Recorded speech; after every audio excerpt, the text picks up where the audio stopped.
Hello. Hello. Hi. Hi, my name is Randy Robertson. My name is Charmaine Stars. My name is Raymond Jimenez. My name is Max. John Morris. Charles Robertson. Marty Robertson. My name is Mary Robertson. Deborah Robertson. My name is Jessica Jimenez.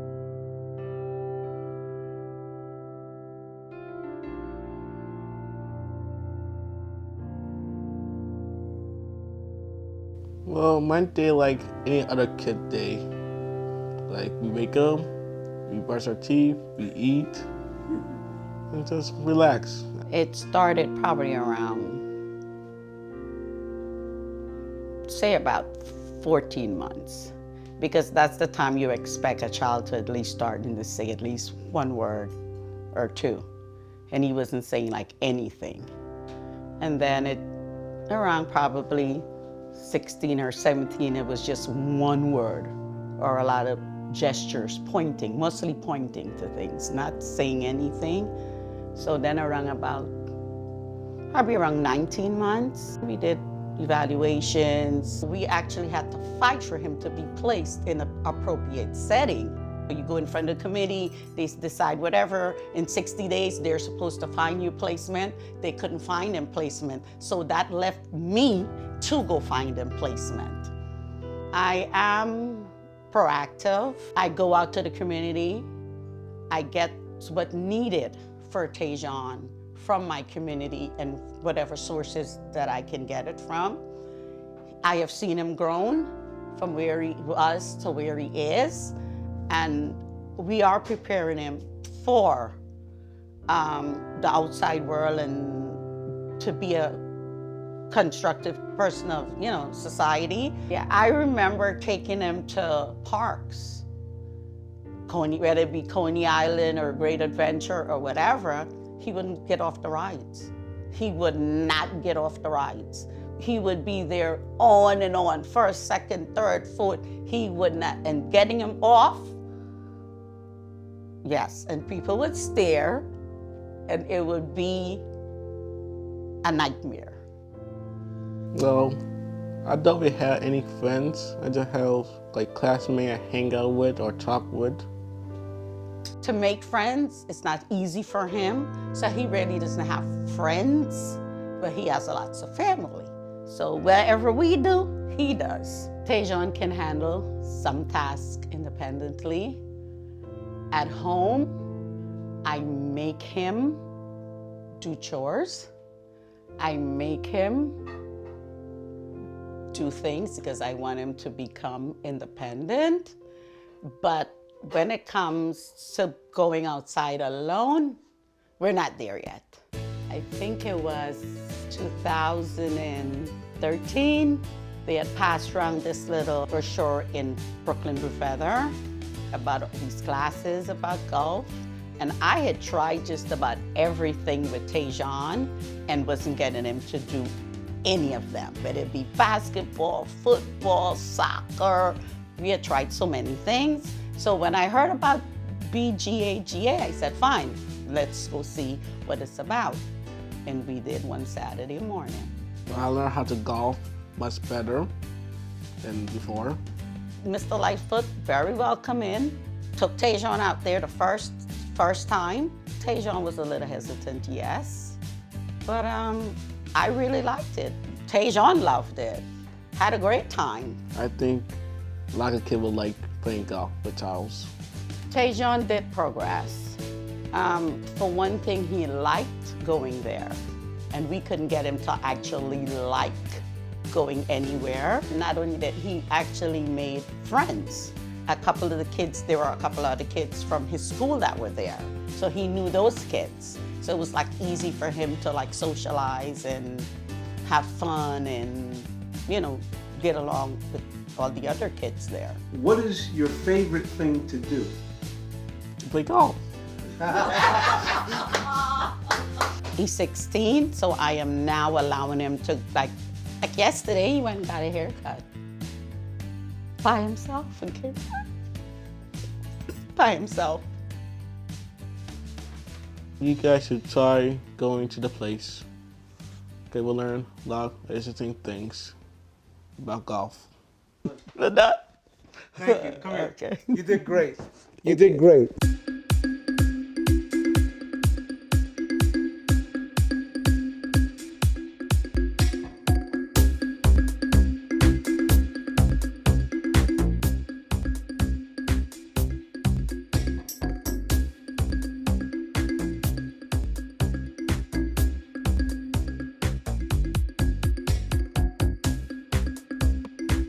Golf has the transformative ability. I know, we know that I say it all the time. In my view, adversity and challenges, they happen in life, and in golf, they happen all the time very quickly. We are fully faced with our own character, our personality traits, the way we are familiar with perceiving our challenges in life, that all comes to bear, floats to the surface in the game of golf.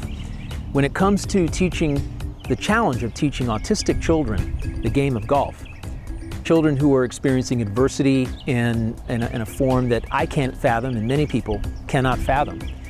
We don't know fully exactly the extent of the adversity that they're dealing with and how they're processing it. What we do know is that through the experiences that these autistic children have had at the BJAGA, they are able to take their perceptions and inner conversations and reshape them. That's what golf helps them do, is reshape the inner conversation. When you shift perceptions, your inner conversation automatically shifts from that point on. When you go from perceiving something as being negative, your inner conversation is going to follow that. And what Charles is able to do is to find a path through to shift the inner conversation of these children, their perceptions and their inner conversation as it follows. That is the beauty of the BJAGA. It's a fantastic concept. I've seen it firsthand. Adversity is something these kids are going to face for the rest of their natural born lives. We all do face it in many different forms. It's how we perceive it that really determines the quality and the substance of our lives. So when a child can expose themselves to this game of golf and be able to take control of their circumstances, that's a whole new thing. That is a transformational thing. That's changing a thought paradigm. That's teaching a child a skill that they can turn around and use elsewhere, away from the game of golf. It's beautiful to see. It's magical. It is something that once these children grasp what they can do with the game, and I've seen the video, I've seen it firsthand, it changes everything for them in life. That's the beauty of it. It changes everything in life. Magical aspect of golf. Seeing it from a different angle, Charles' ability to communicate, these children, their ability to shift their thought paradigm about golf and then life as well. Autism is probably the most significant medical issue involving disabilities in young people that we have right now.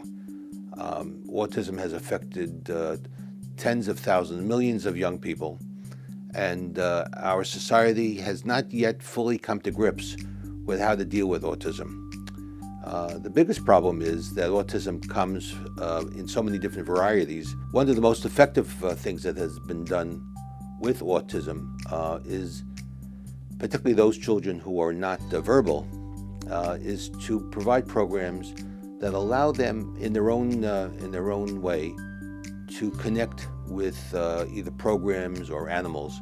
So I've seen a lot of different programs that bring children out of whatever shell they're in because they're actively engaged in something which appeals to them, whether it's animal therapy, animal behavior therapy with autism, or sports or music. BJAGA is one such organization that provides a great service to young people who have autism. At their own expense, BJAGA has spent a lot of money putting together a facility at what was the Brooklyn Golf Center.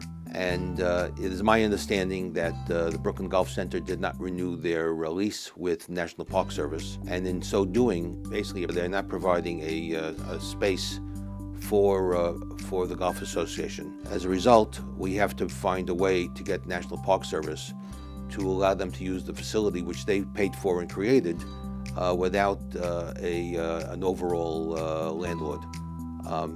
I think it can be done, but dealing with the National Park Service is not always easy because they have a complicated web of rules.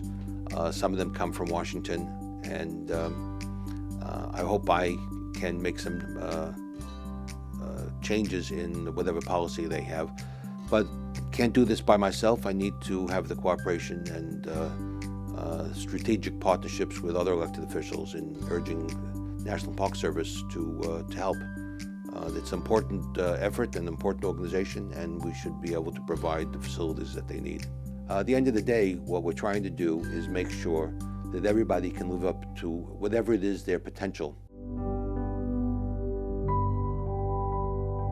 The age that I noticed that Mary was different from other children was probably between 2 and 3. And I say that Mary's our first, and as a mother, she's the best kid in the world, of course. And prior to her being 2, you know, I have several sisters who have children, so we interacted with them and didn't really notice things too differently. And then we had Charlie at about 20 months, and as they got older together, Charlie would do things more advanced than Mary. And so we started to notice some differences, and it was at one point my younger sister said something to me along the lines of, you know, why don't you just see if there's anything that can help Mary, maybe we can have her tested. And it was just, you know, what put you over the edge, you know, the floodgates open, and you didn't know, and you didn't want to think there's anything wrong with your kids. And then finally at her daycare where she was going, they said that she wasn't interacting with the other kids and that they sensed that maybe there might be some sort of an issue. So we had her checked out by the time she was about 3 years old. And then autism was confirmed when she was 3.5. When children are younger, there is a lot of hope and there's a lot of support. So younger children that are on the spectrum, 3, 4, 5, even if you identify it early and you get early intervention, amazing. There's great support and you have great hope. And as you get older, you have to keep that hope because it's very easy to lose hope because there's not as many opportunities, there's not as many things available for these children. 2nd grade, by the halfway through the year, they said, you know what, she's falling behind.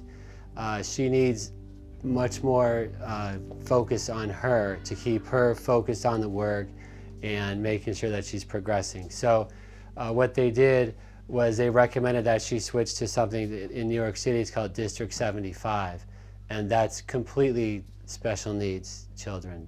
Me and my sister relate to each other pretty well because we're usually with each other when we go to different amusement parks. It's usually me, her, and my dad are usually the ones going on the roller coasters, and my mom and my brother kind of stay back and do the younger rides, kind of. And also at the house, she usually always gets me the same drink every single time we eat and doesn't get anybody else anything else. So I think we have the best relationship between each other. We have 2 sons, and at their parties, they would all be jumping on top of each other and playing around and, you know, having a good time interacting. And at Mary's parties, they would be, you know, different kids doing their own individual things, and like they were all in their own little world. So her parties were definitely a different type of a situation. You could see that there was special needs involved. I'd say we'd get along on a scale of 1 to 10, about a 5. Have you played golf before? Yes, I did. Who was your golf instructor? It was Charles. I found out about the Brooklyn Junior Golf opportunity with Charles Lightfoot through a flyer that came home in Mary's folder at school. And my wife and I said, wow, this is unbelievable. There's somebody who wants to work with special needs kids to teach them to golf. We took our whole family, we went to Brooklyn, and there was a barbecue. The kids could hit golf balls, so Charlie and Marty were out there hitting golf balls. We, you know, got Mary over there hitting golf balls. And it was just very relaxed, very casual. We got to meet Charles. And they said, okay, and you picked a time slot to come back weekly. So I said, okay, great. So that's what we did. So we picked Saturday mornings. He taught me how to hit the golf ball. Did he teach you how to? He teaches you how to use your spine. That's right, and it was called the spine. Spinal cord. Right, the spine. The spine tilt. Yep, exactly. I thought it was pretty cool because I would always get snacks there, and I would sometimes get a chance to hit sometimes. The interaction is very individualized. But Charles saw things and he would adjust it immediately. So he would say, oh, Mary, you're lifting up your foot, so I'm gonna stick a wedge under there. Or you're swinging incorrectly, oh, I know what I'm gonna do. I'm gonna put a ball between your legs. Okay, that's not working. I'm gonna strap this device on your arm to get your arm working better. So he bought a mirror to put in front of you so you could see how you're swinging, so the kids could actually understand the spine angle. They could understand what they were doing. They could understand the goal. In the beginning, she was not hitting the ball as far, and then towards the end, she was ending up hitting the ball better than me and a lot farther than me. I think she could definitely beat me. If we did 18 holes, she would probably destroy me. I saw Mary go through the whole pre-shot routine and put a ball on the tee and just crush it right down the middle, and it probably went over 150 yards. And I was shocked. I couldn't believe it. Take the club, and then you go down, and you swing it. Some things that Mary learned from that experience was confidence. She learned pride in herself. There was also a lot of structure. You have a lot of ups and downs when you have a child with autism, and there's good days and bad days.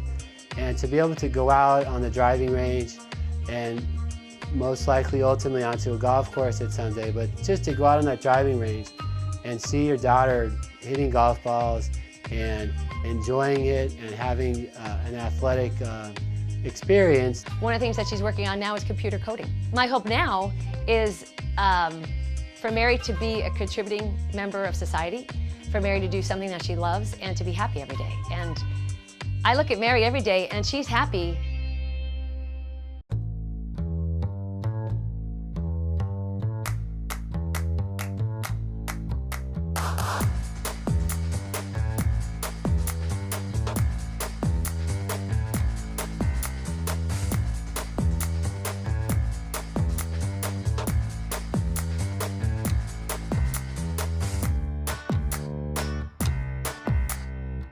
We have been involved in supporting other children programs, but this one is a real program, that I like, because it's supporting children that really need it to be helped. My name is Paul Falcon. I'm the CEO and owner of Havana Cigar Club, located in Edgewater, New Jersey. I have known Charlie Lightfoot for many years, and I'm always supporting his Brooklyn Junior Autistic Golfers Academy. I have told them many times that anything that we can do, the members of the club and myself will be able to help him in any endeavors that he takes. I think it's so important when you look at what the Brooklyn Junior Autistic Golfers Academy is doing and the impact on the lives of so many people. Behind every child with special needs, there's a special parent. And that parent is only asking for their child to have the same opportunities that every child desires. When I look at my son, I want him to have the experiences that he needs to develop his full personhood and be part of our society at large. That is what a parent who has a child with autism desires the same. It doesn't change. It doesn't matter if the child is autistic or if the child is not autistic. Parents want the same thing, and they need assistance and resources. The Golfers Academy do just that. They do not treat a child as he's different. They do not treat a child that he's someone to look down on. They understand that parents want to be treated with dignity and respect. Placing that golf club in their hands, showing them the game of golf, give them the opportunity to see that they too can experience the joys of playing sports, the joys of experience of camaraderie, to be around people who love and care for them. This is such an important initiative. I'm hoping people will go to the website and learn more about it. In any way possible, participate and give back to ensure that this academy continue to do great things. They say you putt for dough and you drive for show. This is an institution that is not only putting to make sure that the ball goes in the hole for our young autistic men and women, but they want to make sure that families stay together. Let's continue to drive the ball in the right direction. Let's do it together. I like going on my trampoline. I like sitting on the couch and watching TV. I like eating pizza, lots of things. It was tough. The beginning was tough. When they told us about the ADHD, we were like, no, he couldn't. And then when we got him evaluated again, and they told us he had Asperger's, it's a tough thing to hear that your son has autism. When he started preschool around the age of 3, his teachers had mentioned to us that they've noticed something with his communication, and they wanted us to get him evaluated. So we did. We started off with early intervention, and then early intervention had mentioned to us that he had ADHD. But as a 3-year-old, we thought all boys at 3 have ADHD. So we got him evaluated again, a second opinion by Columbia University, and that's where they told us that he was diagnosed with Asperger's. At the beginning, Max wasn't so good with crowds or at events with many people. Max would act out because of his frustration, not being able to communicate properly. He would bang his head, he would kick, he would hit people. He would line up cars, and this is something that kids on the spectrum do. They line up things, have them organized in a certain way. He did a lot of the repetitive speaking, where he would take something from a TV show, and instead of answering you, if you would ask him a question, he would answer, like let's say you would say, "How's the weather outside?" And he'll say, "Oh, Thomas the engine did this." So it wasn't really like, he wasn't really communicating well.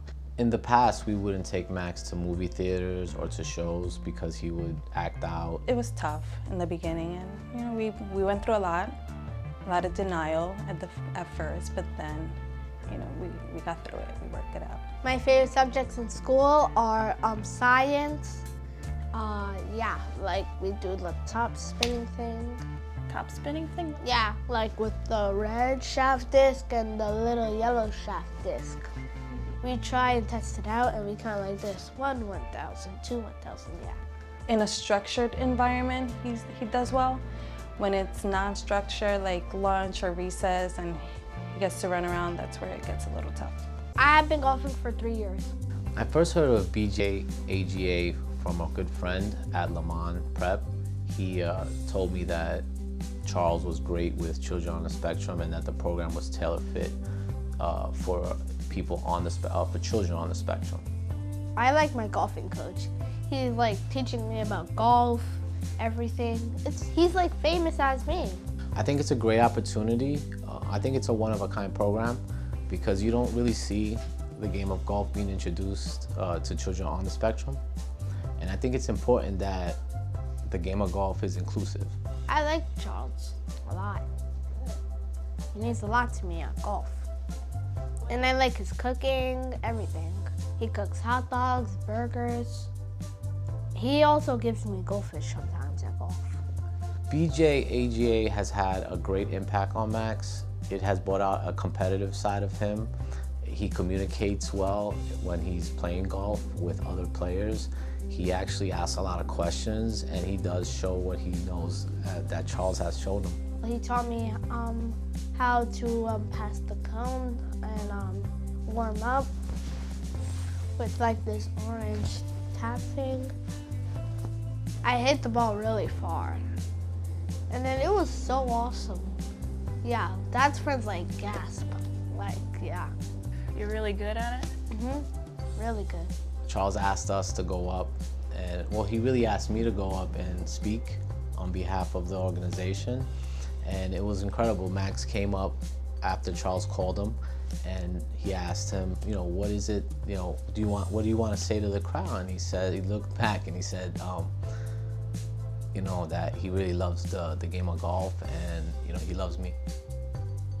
Today, Max is very good with socializing, communicating, and he has a good time in a crowd. He's a little better, more competitive in his game of golf. You know, he wants to do his best, I would say. I believe that Max's future is going to be great.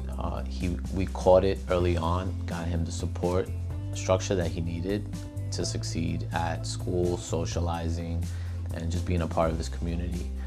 The support that he's gotten from his friends and family has been great, and we are quite happy to see that he's been developing well. I see Max's future doing really well. You know, he has supports from friends and family, and You know, I think he'll be good. He's pretty amazing. Give me a second. No worries, take a breather. Can I get an applause? Thank you. Hello, my name is Melvin Rodriguez. I am the communications officer for the Brooklyn Junior Autistic Golfers Academy. I was part of this organization long before it started with my son. My son is typical. The way I met Charles was through basically happenstance. But after we met, he had a vision of using parent-child mentoring to help autistic children. My son at the time was 8 years old, and we were able to work with certain families and show them how it is a parent and child can work together in order to create a bond, and not just a bond through golf, but a bond of communication. We did not know what we were doing, and that is honest, but we learned, and we just went by instinct of what a child may or may not want to do. We didn't try to teach golf in a sense of this is how you put your hands on the club and this is how you swing the golf club. No, it was more to find the one thing that would connect with a child. And we based our theories on if we can get them to do one thing, then we may be able to get them to do 2 things or 3 things or 4 things. And over time, through seminars and instruction and the like, we learned certain key issues of auditory response and light response and certain things that affect children on the spectrum. Charles is a unique individual, and it's important to further this type of work because this is a community, especially in the inner city, that sometimes is overlooked, and we want a place for them to experience the great game of golf in a safe, peer interactive environment.